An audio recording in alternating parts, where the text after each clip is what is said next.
Hi, we're here speaking to Elia Greenfield from Australia. She's a clinical dietitian who trained in Australia and she moved to Israel. She's brought with her a new approach to her profession and we're here to find out what are her secrets and why we should be visiting her. Hi Elia, lovely to speak with you. How is she? So tell us a little bit more about your profession of a clinical dietitian. Great. So I trained at Sydney University in Australia, where I did an undergrad in nutrition and then honours in dietetics. I work with people to help turn them into healthy eaters for life and prevent chronic diseases from happening. Those that do have chronic diseases, I do work with them to help manage those diseases as well. Okay, that sounds really important and something we should all be paying attention to. So I have a quick question before we carry on. What is the difference between a nutritionist and a dietitian? Can you explain a little bit? Really good question, and one that I get asked a lot. A nutritionist is someone that does work in the fields of food and health, but they're not necessarily trained with a university degree or have a university or medical background. They could have just done a 6-month course and call themselves a nutritionist. A dietitian is someone who's medically trained. We've got an undergrad and either an honours degree or postgrad degree, and we practice what is called evidence-based practice, which is where we base our recommendations on current medical research. Okay, so it sounds like if we come to you, we're in good hands because you've got the depth of the research to support your clients moving forwards. So I'm interested to hear a little bit about why your approach is different. What makes you different? Why should I come to you over another dietitian in Israel? So Ashi, my approach is very personal. I don't look at clients as one. I look at each person as an absolute individual. I tailor my approach according to their own personal needs. The biggest thing that I do is get to know my clients as well as possible, work out what has worked in the past, what hasn't worked in the past, and help them forge out and carve out a healthy future for themselves. That sounds also fantastic, and I might be ringing you after this.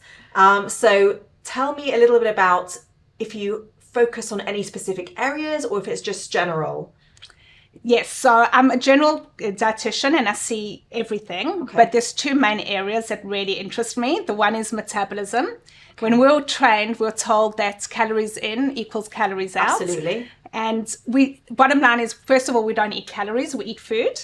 And second of all, our body metabolizes foods differently, and there's a whole host of pathways that work together which form metabolism, and it's a very, very complex area. You know, I see young clients and they come to me and go, it's not fair. A friend of mine can eat whatever they want and I can't. How does this work? The feeling. Exactly.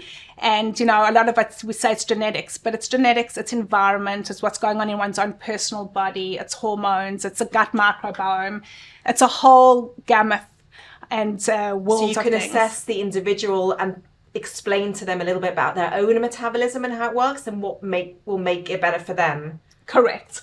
So it's very much tailored for them. I also act as a bit of a detective. I don't claim to know everything. So I get as much information as possible, and based on that information, blood test results, scans, history, and based on that, we try to work out what's going on in their own personal body. That sounds incredible. Yeah. And what's the second area of interest you mentioned? Yes, so recently I've been moving more into the worlds of perimenopause and menopause. I myself am starting to experience it. I also witnessed my mum going through it for many years and suffering terribly. Yeah, I know women dread it. Absolutely. And the research over the last 10 to 15 years has really exploded in this area. And the bottom line that I'm seeing is that women don't need to suffer the way they used to suffer. And there are a lot of things that we can do from a nutrition and health perspective that can prevent certain things from happening and manage certain symptoms of menopause. In addition to that, a lot of women describe developing belly fat, gaining weight in areas that they never gained weight before without doing anything different. And now we can see that there's many ways that the metabolism and pathways change when estrogen levels go down, progesterone levels go down, etc. So there are ways of managing it. So women don't need to feel frustrated and feel that they're just failing at it the whole time. Sounds like you'll be a wonder treatment for some women who've been struggling with this and didn't know what to do, and now they have someone to come to that can help them. Do you have any general lifestyle tips that you can give us? Sure. So I'll give you a few basic ones. Okay. But the key to all of this that I just want to throw in there as well, if you don't mind, Ashi, is that my biggest focus is to take the guilt out of eating. There's a lot of guilt and shame around the way we eat, our approach to eating, especially in the Western world. We've got a lot of food around us. We Too much choice. Yes, exactly. Too much choice. Supermarkets, wherever you go, there's food. We socialize around food, and yet we're told to look and feel a certain way. So the biggest thing that I want to say is that all the tips I'm going to be giving you now, the biggest thing is that I want people to have a healthy approach to food. So I look at the behavior side of eating as well as what we're eating. So my biggest tips would be, number one, always eat sitting down, never on the run, never standing up.